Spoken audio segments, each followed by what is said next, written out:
मैं कुछ basic introductory बातें बोल रहा हूँ जो आपका यहाँ पर चैप्टर के बिगिनिंग्स में ओरिजिन हेडिंग में बोल के लिखा हुआ है। मैं प्रॉपर इसको मार्किंग कराने का कोई जरूरत नहीं है। अगर आपको अच्छा लगे कि नहीं मेरे को ये कॉस्ट अकाउंटिंग का फंडामेंटल ऑफ कॉस्ट अकाउंटिंग जहां से आपका बिगिन हो रहा है, तो आपके स्टडी मटेरियल में जहां पर ये एकदम पहला पार्ट में लिखा हुआ वहां से आप लोग स्टडी उसको रीड डाउन कर सकते हो। बस आपको रीड करना है, वहां से कुछ लर्न करने का कोई जरूरत नहीं है आपको, क्योंकि अल्टीमेट आपको मल्टीपल चॉइस क्वेश्चन इसके लिए बहुत ज्यादा इंपॉर्टेंट हो जाता है। फिर भी मैं आपको बताऊं कि आज के जमाने में कोई भी बिजनेस में अगर मैन्युफैक्चरिंग होता है या कोई भी अगर सर्विस प्रोवाइड किया जा रहा है, इधर मैं अपने ट्यूशन सर्विसेज भी आपको प्रोवाइड कर रहा हूं या मैं को अगर फैक्ट्री ओपन करके कोई गुड्स मैन्युफैक्चरिंग कर रहा हूं, तो दोनों ही सिचुएशन में हमारी क्या खर्चे आते हैं, क्या कॉस्टिंग आती है। अगर हम गुड्स मैन्युफैक्चर करके आपको सेल करते हैं तो उस गुड्स के मैन्युफैक्चरिंग के लिए हमारा मटेरियल के ऊपर, लेबर के ऊपर, अदर ओवरहेड, इलेक्ट्रिसिटी हुआ, वाटर हुआ, पावर हुआ, इन सब चीजों के ऊपर उसको हम लोग ओवरहेड एक्सपेंस बोलते हैं।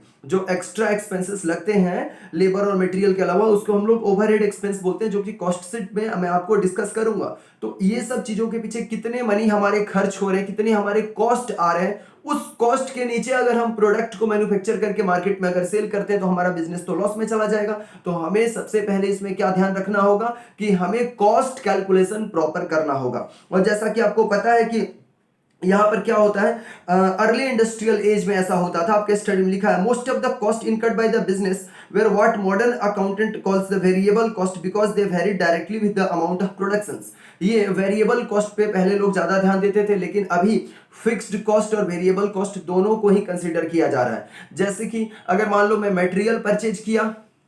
कोई मैं प्रोडक्ट बना रहा हूं, कोई मैं प्रोडक्ट मैन्युफैक्चरिंग कर रहा हूं, तो मैं मटेरियल कितने का परचेज किया, लेबर का कितना चार्जेस दिया, अदर वाटर, इलेक्ट्रिसिटी, पावर, ये सब के पीछे मैंने कितने पर खर्च किए, फिर उस प्रोडक्ट को पैकेजिंग वगैरह में कितना मेरा एक्सपेंस हुआ, देन आफ्टर उस प्रोडक्ट को मैं जिस मशीनरी के हेल्प से बना रहा हूं उस मशीनरी का मेरा कितना डिप्रिसिएशन हो रहा है उसको भी हम कॉस्ट में चार्ज कर लेते हैं, ताकि एग्जैक्ट कॉस्ट पता चल सके, फिर हम उस प्रोडक्ट को मार्केट में ले जाकर के अच्छे से सेल कर पाएंगे। दूसरी जो इंपॉर्टेंट बात है, अगर आज के जमाने में इतना हाई कंपटीशन, एक ही इंडस्ट्री में बहुत सारी इंगेज्ड कंपनियां मिलती है, चाहे वो किसी भी फील्ड में हो, आज मोनोपोली बहुत कम देखने को मिलता है आज के जमाने में। तो यहां पर ऐसी सिचुएशन में कॉम्पिटिटिव एज है और आप चाहोगे कि आप प्रोडक्ट आपका बहुत ही बेहतर क्यों नहीं है, आप प्रोडक्ट अपने गुड्स कमोडिटीज जो मैन्युफैक्चर किया वो चाहे जितना भी बेहतर क्यों नहीं है, आप उसको अगर मार्केट में ले जा करके बेचते हो अगर प्राइस हाई करके, तो कहीं ना कहीं जो मार्केट के कस्टमर्स हैं वह आपके प्रोडक्ट को जानेंगे तो जरूर, आपके प्रोडक्ट पे उनका फोकस तो होगा जरूर,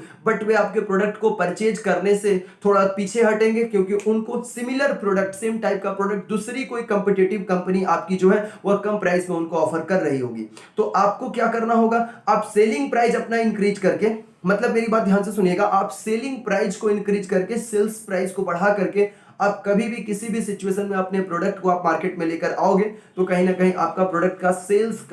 कम होने का, सेल्स यूनिट्स कम होने के चांसेस बढ़ जाते हैं। ऐसे सिचुएशन में आपको क्या कदम उठाना पड़ेगा, आपको कॉस्ट पे फोकस करना पड़ेगा। मतलब आपको ये नहीं कि सिर्फ कॉस्ट कितना लगा उसको कैलकुलेट कर लिया तो हम कॉस्ट अकाउंटेंट बन गया, हमें कॉस्टिंग तो पूरा आ गया, ऐसा बिल्कुल भी नहीं। आपको वो सारे तरीके, वो सारे जरिए, जैसे जैसे आप लोग बड़े होंगे, इंटरमीडिएट में भी जाने वाले हो थोड़े समय में आप लोग, फिर उसके बाद फाइनल्स में जाओगे, मेन खेल होता है फाइनल्स में, ठीक है। तो आपको क्या यहाँ पर, क्या हम ऐसे तरीके फॉलो करें, क्या हम ऐसे तरीके फॉलो करें जिससे हम एकदम कम से कम कॉस्ट में प्रोडक्ट को मैन्युफैक्चर कर दें, और हम अपनी कॉस्ट थोड़े ना अपने कस्टमर को साथ शेयर करेंगे। अगर मान लो मैं ये लैपटॉप अगर बनाता हूं, ये लैपटॉप का मैं मैन्युफैक्चरर हूं, अगर मैं लैपटॉप बनाया हूं तो मेरे को थोड़े ना जा करके अपने कस्टमर्स को बताना है, देखो भैया मेरे को ये लैपटॉप बनाने में तो सिर्फ 2000 रुपया लगा है और मैं इसको 10,000 में बेच रहा हूं, ऐसा मैं अपने कस्टमर को तो शेयर नहीं करूंगा। तो ऐसे